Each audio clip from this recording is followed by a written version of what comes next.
सांगली, मिरज आणि कुपवाड शहर महानगरपालिकेने काळी खण परिसरात राबवलेल्या सुशोभीकरण प्रकल्पाबाबत गंभीर तक्रारी करण्यात आल्यानंतर अखेर पर्यावरण विभागाने प्रत्यक्ष पाहणी करून मलमिश्रित पाण्याचे नमुने ताब्यात घेतले आहेत.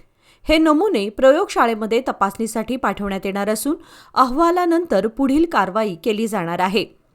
काळी खण प्रकल्पाचा मूळ उद्देश पाण्याचे प्रदूषण कमी करून ते प्रदूषणमुक्त स्वरूपात नागरिकांच्या वापरात आणणे हा होता.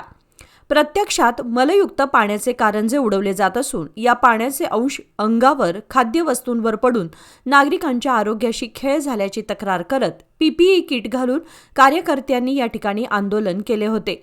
हा प्रकल्प पर्यावरण संरक्षणाऐवजी केवळ सौंदर्यीकरणाकडे वळवण्यात आल्याचा आरोप त्यांनी केला होता. शिवाय कोट्यवधी रुपयांचा खर्च करून अनेक कामे बेकायदेशीररित्या करण्यात आल्याचे तक्रारीत नमूद करण्यात आले आहे. नियोजित 18 मीटर रुंदीचा रस्ता 12 मीटर करण्यात आला. रस्त्याचे रुंदीकरण करण्याऐवजी अरुंदीकरण करण्यात आले. तसेच नियमबाह्य पद्धतीने पादचारी मार्ग वाढवण्यात आल्याचा आरोप आहे. सार्वजनिक अंतर व सुरक्षिततेचा मुद्दा महत्त्वाचा असतानाही महापालिका प्रशासनाने त्याकडे दुर्लक्ष केल्याचेही सांगण्यात आले. या तक्रारींची दखल घेत पर्यावरण विभागाच्या अधिकाऱ्यांनी प्रेमनगर परिसरातील काळी खण येथे भेट देऊन मलमिश्रित पाणी ज्या ठिकाणाहून खणीमध्ये मिसळत आहे त्या ठिकाणाची पाहणी केली व पाण्याचे नमुने घेतले.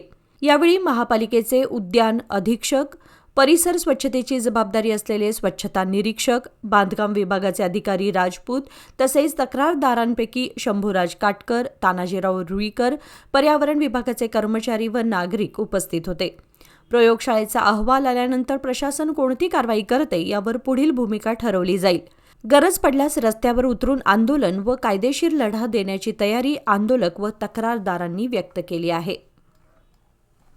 सांगली, मिरज आणि कुपवाड शहर महानगरपालिकेच्या प्रशासकीय काळामधील भ्रष्टाचार, काळी खण नावाचा एक प्रकार आम्ही काही दिवसापूर्वी उघडकीस केला होता.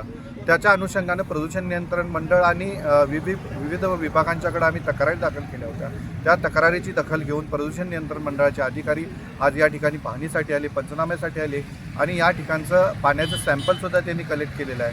कोणतीही प्रक्रिया न करता नागरी वस्तीतले मैला मिश्रित पाणी कोणतीही प्रक्रिया न करता डायरेक्ट नाल्याद्वारे, गटारीद्वारे काळ्या खणीत सोडलेलं आहे. हे पण त्यांच्या निदर्शनास आलेले आहे. त्याचे देखील पुरावे, फोटो असतील, व्हिडिओ असतील, सॅम्पल असतील, या सगळ्या गोष्टीचे कलेक्शन प्रदूषण नियंत्रण मंडळाने केलेलं आहे. मला आपल्या माध्यमातून महापालिका प्रशासनाला सांगायचं आहे की आमच्या एवढ्या तक्रारी करून देखील महापालिका प्रशासन कोणत्याही प्रकारची दखल घेतलेली दिसून येत नाही. त्यांना गांभीर्य नाही आहे. कोट्यावधी रुपये उधळून स्वतःचीच पाठ स्वतः ठोकटून घेतलेला जो प्रकार आहे तो जोपर्यंत या सर्व प्रक्रियेचा धडा यांना लागत नाही आणि त्या सर्व टेंडर प्रक्रियेमध्ये जे पैसे खर्च झाले त्या सर्व पैशाला जबाबदार असणाऱ्या सर्व अधिकाऱ्यांच्या खिशातून हा पैसा वसूल करण्यात यावा म्हणून आम्ही लवकरच या संदर्भात न्यायालयीन लढा सुरू करत आहोत.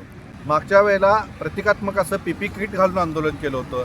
अक्षरशः म्हणजे लोकांना त्या संदर्भात जनजागृती केली आणि जनजागृतीचा परिणाम असा झाला की या सर्व जो प्रोजेक्ट जाणीवपूर्वक जो केला होता तो त्या प्रोजेक्ट हा नागरिकांच्या जीवितास धोका निर्माण होणारा प्रोजेक्ट होता. त्यामुळे जागृत झालेल्या नागरिकांनी आज या प्रोजेक्टकडे पाठ फिरवलेली आहे.